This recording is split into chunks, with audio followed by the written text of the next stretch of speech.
चौथा है स्वाध्याय। स्वाध्याय का अर्थ है मोक्ष शास्त्रों का अध्ययन करना और ओम का जप करना, ये स्वाध्याय।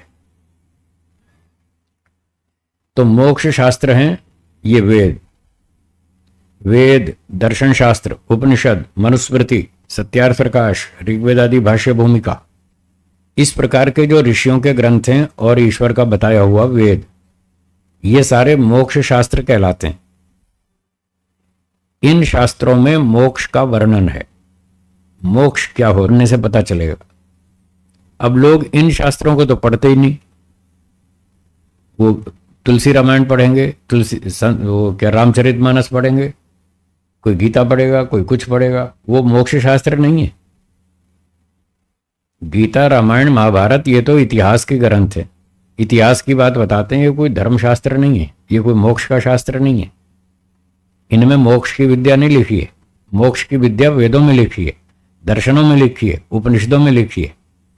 तो जिन शास्त्रों में ये बताया है मोक्ष क्या होता है, कब मिलता है, किसको मिलता है, कैसे मिलता है, किसको नहीं मिलता है, कब नहीं मिलता है, मोक्ष प्राप्ति में बाधाएं क्या आती हैं, उन बाधाओं को दूर कैसे करें, उसके उपाय क्या हैं, ये सारी चर्चा, सारी बातें जिन शास्त्रों में हैं उनका नाम है मोक्ष शास्त्र।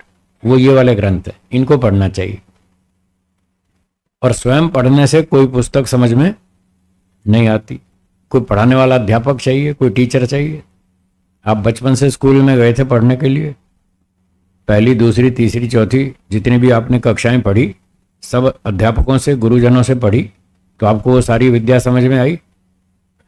कॉमर्स पढ़ी, इकोनॉमिक्स पढ़ी हैं, इंग्लिश पढ़ी, गुजराती पढ़ी, हिंदी पढ़ी, कोई सब्जेक्ट पढ़ा आपने, मैथ्स पढ़ा, केमिस्ट्री पढ़ी, फिजिक्स पढ़ी, मेडिकल साइंस, कोई भी सब्जेक्ट बिना अध्यापक के वो समझ में नहीं आएगा। अध्यापक चाहिए, और वो प्रॉपर पुस्तक भी चाहिए जो उस विद्या को बताती है, ठीक ठीक बताने वाली सही पुस्तक भी चाहिए, तब वो विद्या समझ में आती है। तो ये मोक्ष शास्त्र हैं, इनको पढ़ाने वाला कोई अच्छा अध्यापक चाहिए जो इन शास्त्रों को पढ़ता हो, इनको जानता हो, समझता हो, ठीक ठीक समझता हो और ठीक ठीक पढ़ाता हो, पढ़ाना भी आता हो, शंका समाधान सहित वो विद्यार्थी को पढ़ाए और खुद भी उन बातों का आचरण करता हो। केवल पढ़ाने वाले से बात नहीं बनेगी, वो खुद भी पूरी विद्या को नहीं जानता। जो केवल पढ़ता पढ़ाता है, जो खुद प्रैक्टिकल करता है, उसको विद्या ठीक समझ में आती है।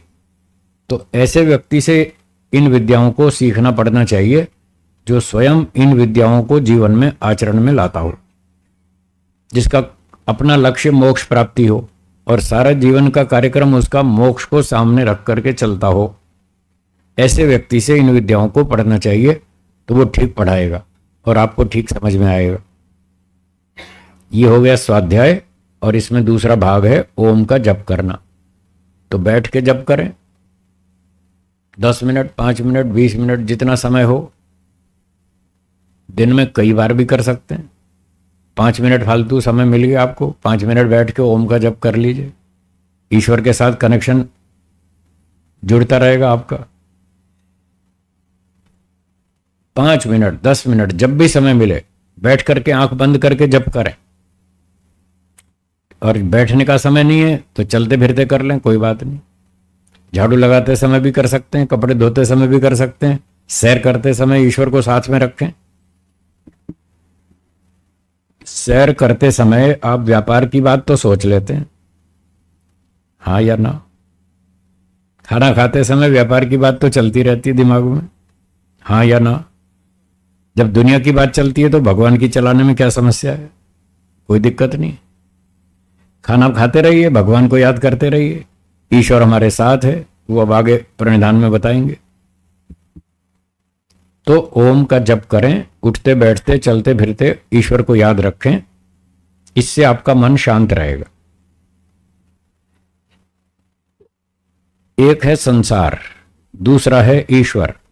यदि संसार की बातें सोचेंगे, संसार का चिंतन करेंगे, तो आपके मन में राग, द्वेष, अविद्या, काम, क्रोध, लोभ, ये इस प्रकार की भावनाएं बढ़ेंगी, जागेंगी, और ये सारी भावनाएं आपके मन को अशांत करेंगी। क्या करेंगी? अशांत करेंगी। संसार की बातें सोचेंगे, आपके मन में अशांति बढ़ेगी, और ईश्वर की बात सोचेंगे तो मन में शांति बढ़ेगी। अब आप सोचिए क्या करना है। शांति चाहिए तो ईश्वर के साथ जुड़ने का प्रयास करें, बीच बीच में ईश्वर को याद करते रहें।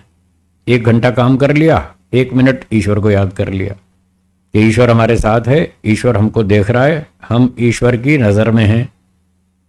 जैसे वहाँ लिखा रहता है, आप सीसीटीवी कैमरे की नज़र में हैं, लिखा रहता है। जब आप वो पढ़ लेते हैं सूचना, आप सीसीटीवी कैमरे की नज़र में हैं, तो आप सावधान हो जाते हैं कि भाई गड़बड़ नहीं हो जाए, कोई कैमरा देख रहा है हमको, हमारी फोटो आ जाएगी, कोई गड़बड़ की तो फंस जाएंगे फिर। तो जैसे कैमरे वाली सूचना पढ़कर आप सावधान हो जाते हैं, तो क्या ईश्वर का कैमरा आपके ऊपर नहीं है ना? उसको भूल जाते।